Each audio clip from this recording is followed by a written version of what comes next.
Welcome to Sheffield Banjo Lessons and lesson number 2 in the series of your beginner stuff.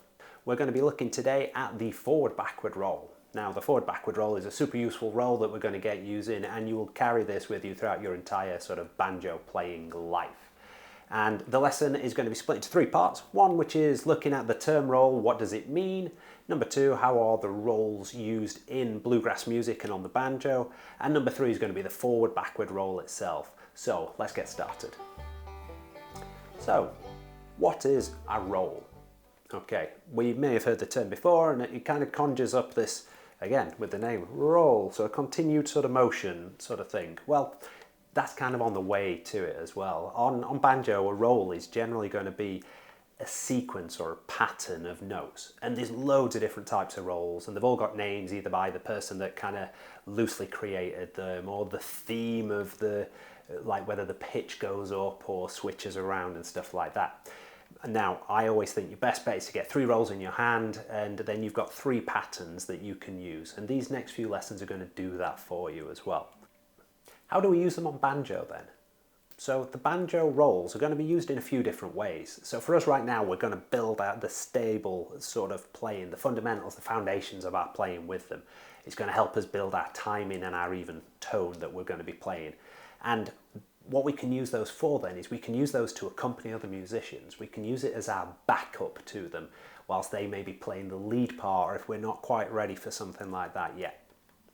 We can also use the rolls in parts of our solos. So when we're taking the lead part in the composition, you'll find that a lot of the melody notes will be sort of hidden or part of this roll as well. So they're going to be parts of what you're playing when you're playing the compositions as well. You'll also use the rolls in licks, and the licks will be like little flourishes that we can use as transitions from one chord to another, or little sort of space savers as well. So you'll find that as you progress on the banjo. So let's look at starting to play and doing our first roll. So as we said earlier, it will be the forward-backward roll, and I'm going to teach it you using the string numbers rather than tablature in this lesson.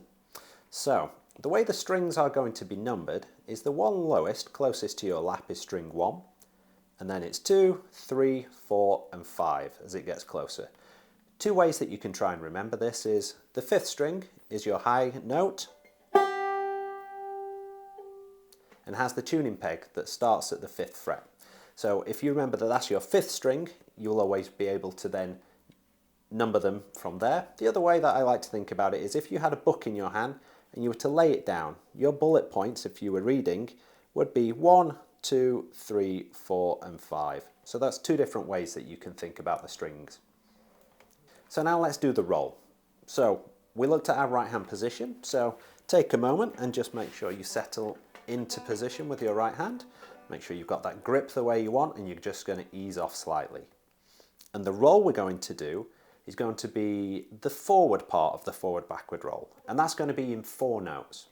And that's going to be string 3, then 2, then 1, then 5. Now we're going to use our index finger to only play string 2, middle finger to only play string 1, and our thumb is going to play the 3 remaining. So from the top as you look down, strings 5, 4 and 3. So again, it's going to be 3, 2, 1, 5.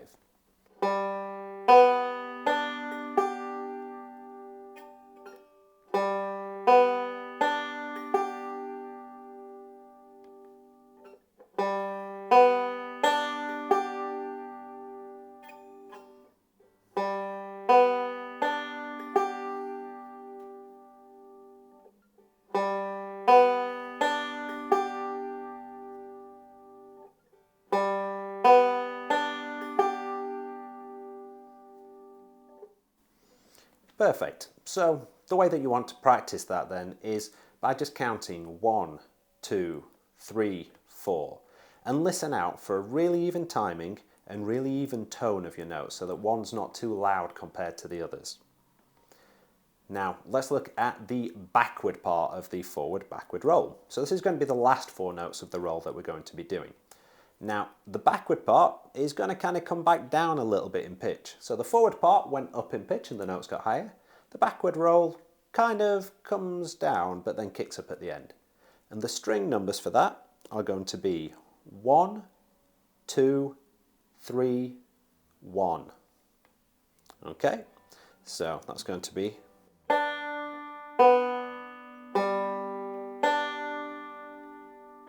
1, 2, 3, 1. Again, listen out for that even timing, even tone.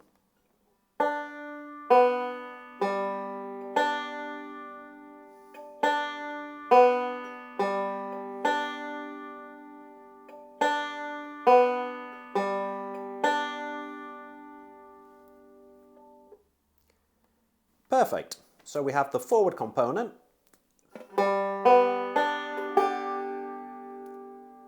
and the backward component.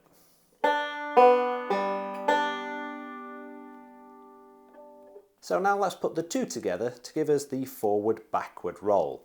Now, that's going to be then strings 3, 2, 1, 5, 1, 2, 3, 1. And the way I want you to try and count this is 1 and 2 and 3 and 4 and.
Excellent.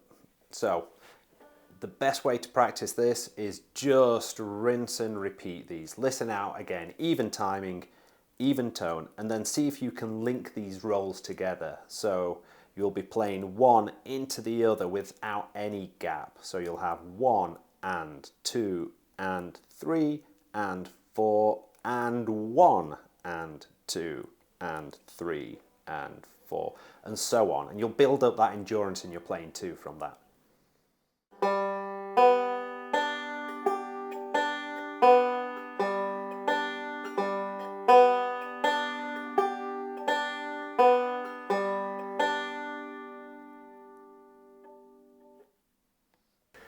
So now you know the forward-backward roll. Next lesson in the series is going to be looking at how we read tablature. If you know this already, skip through to the following lesson, which looks at the next couple of rolls for us. But if you don't, next lesson is going to show you how to read the tablature so that you can read any sheet music that's in front of you that just uses the numbers rather than notation. Okay, let's go.